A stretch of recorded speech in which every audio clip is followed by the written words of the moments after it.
একটা গল্প মনে পড়ে গেল।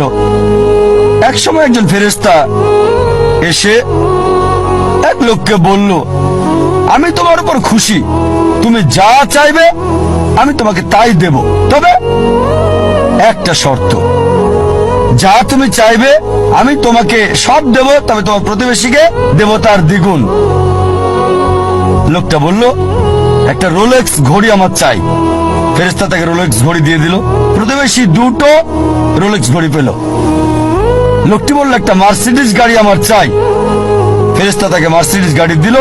প্রতিবেশীকে দুটো মার্সিডিজ দিল। লোকটি বলল, একটা সুন্দর বড় বাংলো চাই। ফেরেশতা তাকে সুন্দর বড় বাংলো দিল। তার প্রতিবেশীকে দেওয়া হলো দুটো সুন্দর বড় বাংলো। লোকটি পরে বলল, দয়া করে আমার শেষ ইচ্ছাটা তুমি পূরণ করে দাও। কি সেটা?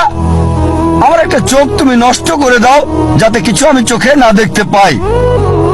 চিন্তা করেন, সে তার নিজের চেয়ে প্রতিবেশীকে নিয়ে বেশি ব্যস্ত। তার জীবন সহজ কিন্তু জটিল সেটা ভাবছে না সে। প্রাচুর্য কি দারিদ্রতা যাই থাকুক, সে বেশি চিন্তিত তার প্রতিবেশীর চেয়ে ভালো জীবন যাপন করা নিয়ে। এ কারণেই সে ফেরেশতাকে বলল, আমার একটা চোখ নষ্ট করে দাও, যাতে প্রতিবেশীর দুটো চোখই নষ্ট হয়ে যায়। এভাবে আমরা প্রতিবেশী কেন্দ্রিক। নিজে সুখী কিনা ভাবছে না, দেখতে পারবে কিনা সেটা ব্যাপার না।